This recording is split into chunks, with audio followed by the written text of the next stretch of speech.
bring into the conversation Russell Langer, who is Director of Public Affairs at the Jewish Leadership Council. Thank you very much for joining us. Dame Louise Ellman, who I know is involved with your body, was saying earlier on that anti-Jewish hate has become normalised in this country, almost normalised. Do you think she's right? She is right. I mean, today was the holiest day in the calendar for the Jewish people, and it's been a horrific day with the attack. But just to put it into the context of how normalized that is, as I walked to synagogue last night with my brother, the conversation was, would an attack be more likely on Yom Kippur or on any other Sabbath service that people were going to? That was the conversation I was having last night. So when I became aware of the news today, I was deeply shocked, but it wasn't a surprise. This is a scenario that we have sadly prepared for a long time. It's completely normal in this country that people expect to see security outside our places of worship, at Jewish places of worship, that Jewish children will go to school with security guards to be safe. That is normalization of that hatred. Have we been asleep at the wheel when it comes to anti-Semitism? I think we have. I think we've been looking at it in the wrong way. We can talk about the support the government has given towards security at those institutions, Jewish synagogues, Jewish schools, and of course that is welcome. But fundamentally, we need to be asking the question as to why public money is needed to be put in this country to the safety of Jewish people. Why is such a threat there? I think too often we deal with, let's put some money towards security, and we're failing to have the conversations as to why we are seeing such levels of hatred against Jewish people in this country. And, the attack was successful today in that it murdered 2 people. My thoughts and prayers are with them and their loved ones and those who are in hospital now. But this is just the latest incident. We've seen foiled attacks over the years. Any one of those plots could have been the one that we would be having this conversation over. And Jewish people will be resilient. They'll be back in synagogues over the coming days for the Sabbath, for upcoming festivals, and there will be security there. I'm sure it will be upped, and that is welcome. But fundamentally, we have a problem in this country that's even needed.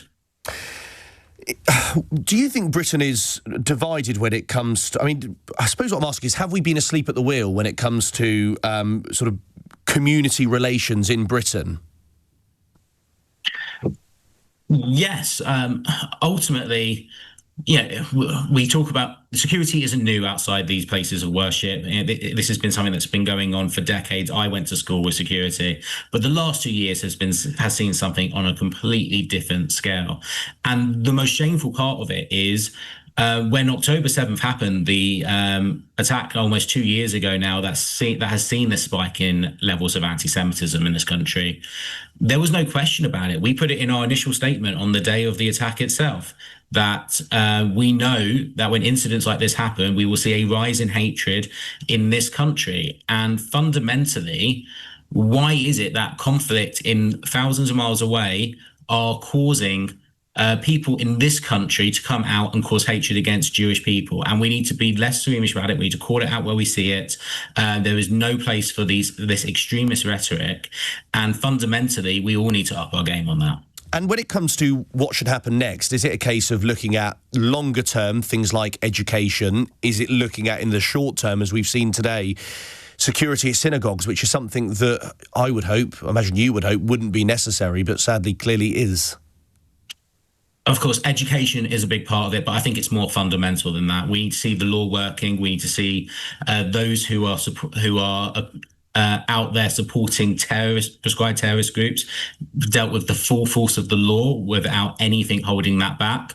We need to see anyone who conflates legitimate criticism of actions of foreign governments with hatred of people here, with the full force of the law. And ultimately, as we need to be able to call that out even when it's not comfortable.